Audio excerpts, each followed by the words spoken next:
Hey, what's up everyone, this is me, Joros on Pesos. Welcome to another video. So today we're going to talk about how selling courses is like making coffee, and I actually mean it seriously. We're basically going to explain some stuff that is just a part of the routine that you need to adapt to yourself, to your marketing in order to actually start getting sales.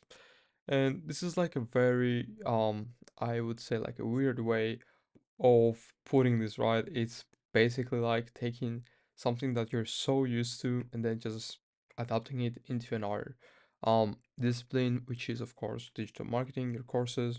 But yeah, let's get into it. And so this is like really simple way to just understand your customer journey. Or for example, your coffee routine explains why people buy or don't, right? This is what we're going to talk about today. And I know this sounds very how do I say it? Like, doesn't really sound something promising, but trust me, just stick to the end and you will actually learn so much that you didn't know about, like your customer journey and everything about it. So, let's just get to the storytelling. So, every morning you probably go through a familiar ritual. You grind the beans, you brew the coffee, sip, smile, repeat. Okay, maybe you don't grind the beans because it takes just too much time. You have everything ready. You just, brew the coffee, sip, smile, and you just repeat it. But what if I told you that the same coffee routine perfectly explains how people buy from you? Yep, your morning cup has everything to do with the customer journey. And if you don't actually understand how people move through that journey, your funnel actually stays dry. And I'm going to give some examples later about why it actually does that. But for example, some issues might be that your emails don't convert and your course just sits there. It collects dust, nobody actually uses it, you don't get any social proof, you to get into sales because of no social proof. People just skip it. Try to find something cheaper. Try to find something that has social proof, and you just sit there trying to figure out why nobody's buying. And it is very frustrating. I can tell you that it's a very frustrating feeling when you don't know what needs to be changed, but at the same time, you know that there's a lot of issues there. And in this video, I'll break down exactly how your morning coffee is means is actually your customer's journey to buying. We will map out each step from first awareness to full-blown purchase and show you how you can guide buyers the same way you guide yourself to caffeine. I actually like I actually stopped drinking coffee like for a month, and I just wanted to try out if it actually works, if it actually helps. You seem more productive, have that natural energy. Just a bit of a challenge, but I don't really like notice something different. Maybe my mornings were more energetic, but like that's it. I think coffee is a game changer, honestly. Like, yeah, I don't understand why people don't drink coffee. I tried myself, went through the hustle, but yeah, I might start drinking coffee again. Like, actually, yeah, sorry for that small break. And so, if you actually want a done for you system that turns subscribers into buyers without all of the guessing, all of the guesswork, check out the Profit Flow system. It's my framework to help creators like yourself scale their revenue to 30 or 50% using the audience they already have. How do you do that, you ask me? I do that simply through email marketing and funnel optimization.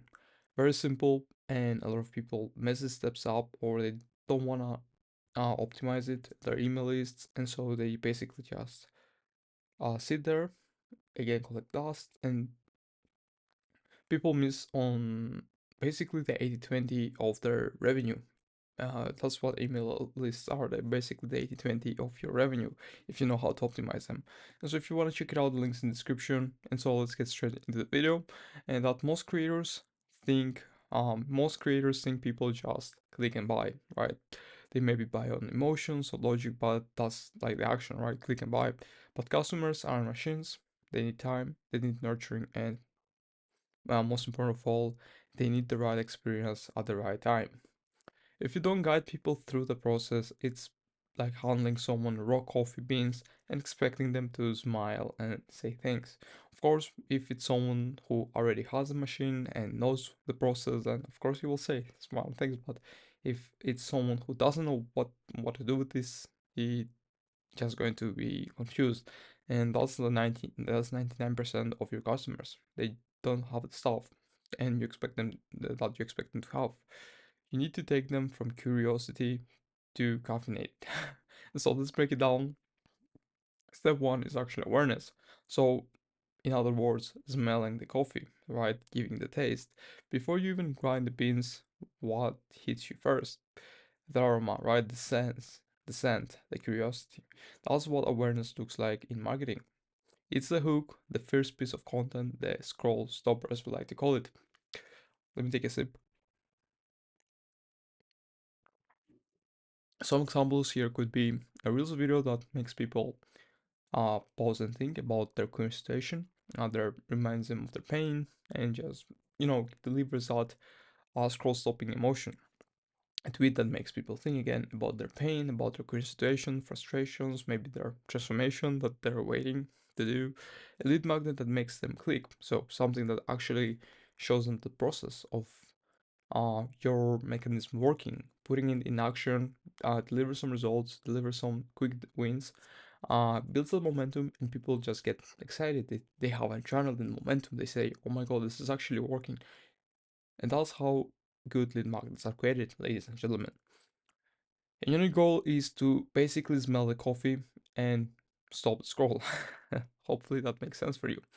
You're not selling yet, you're just making them aware you exist and piquing interest. So again, awareness level is one of the most important things. If people don't get the awareness level of their audience right, they're basically going to mess up 90% of everything, like their whole marketing. And so, first of all, you need to dig down on the awareness level. Are they aware of the problem? Are they aware of the solution to the problem? Are they aware of you and yours or in your product, which is a solution to the problem? You need to dig down, you need to understand what exactly is happening in their heads, what are they going through day in, day out. And based on that data that you're gonna gather, you're then going to make assumptions on which awareness they are. Of course, most of them are going to be mostly on the I'm aware of my pain, I'm not aware of a solution to this pain, um, but some might be aware to the solution, which is make money online, for example, right? They might consider that to be a solution, and then you need to make yourself aware. Like when I say yourself, I mean like your product aware, which is the solution. But again, it gets very, I'm just like simplifying everything. It is very fascinating, honestly, to look at the awareness of your audience because you will just understand so much from just looking into it. Sorry for yapping a lot here.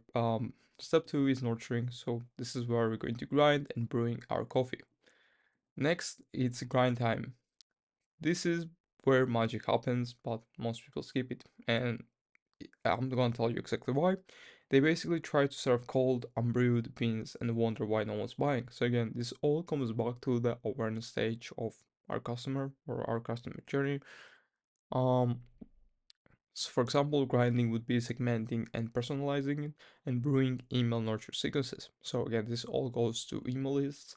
But if we go onto more general terms, I mean, again, serving something cold is basically meaning that you misunderstood the problem or you misunderstood the awareness stage and you thought that your audience was aware of the solution to this problem, which is why they follow you, right? Which is, well, most people actually uh do that mistake. They think that because they have followers, they think the specific people that follow them are aware of the problem. They are aware of the solution, which is the niche of the creator, and they just need to be aware of the product, the creator's product, which is his course or something.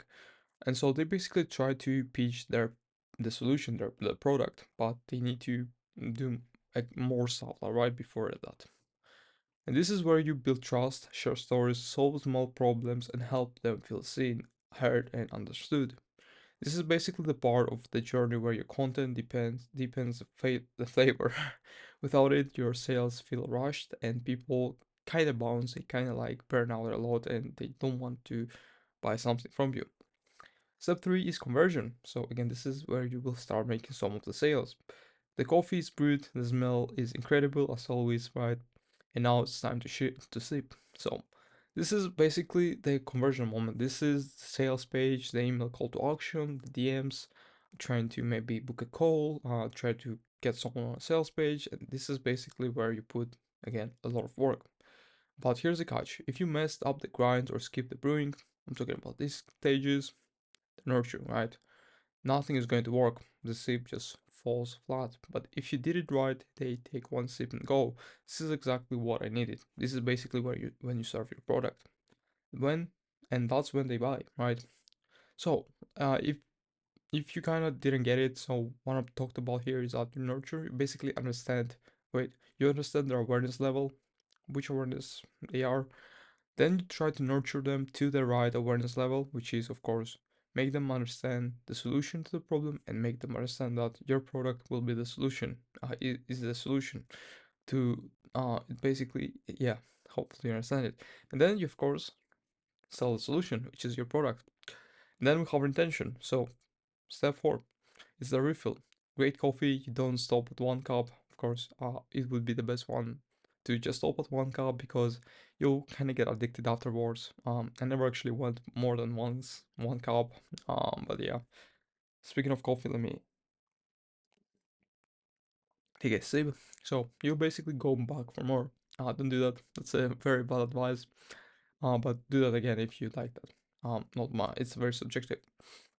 Same with your best customers. If your product over delivers, your emails keeps adding more value and your funnels keeps warming them, they will buy again, they will upgrade, actually upsell. What I'm trying to say here, refer friends and join your community. So basically create a loop, a positive feedback loop of buying again, upgrading, right? This is what the community is. So retention, second cup, third cup, loyalty forever.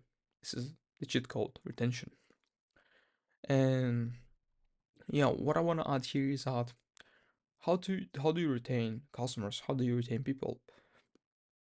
And of course, the most straightforward, the most logical thing is to over deliver, have amazing customer experience. A lot of people don't focus on that. They don't focus on customers. They don't focus on student excellence. They don't really have managers for that, which is a very big mistake. If you have a very good product, course, for example, you have a lot of students, you need to hire a student success manager as soon as possible. It's going to help you completely change everything for you. You will start seeing more social proof, more people actually achieving results than ever. It's going to help you with your traffic, your conversions, and everything, right? So it's just going to take you to the next level. So student success is one big one. It's like a high level one, high level tech, high level tip. And yeah, honestly, let's just have a recap. So smell, awareness, capture attention. Grind a brew, nurture, build trust before asking for anything. First sip conversion, make the offer irresistible. Shout out Hormozy. Don't actually know them, but his books are amazing. Refill retention, turn customers into super fans. And if you want to actually someone or something to help you building your own revenue generating system that works like clockwork, check out the profit flow system. It's everything that you need to increase revenue using the audience that you already have without launches, burnout, or begging for clicks. If you want to check it out, click the link in the description. And honestly, thank you so much for watching. I appreciate each one of you. And it was a pleasure, of course, making this video for you and catch you in the next one. Thank you.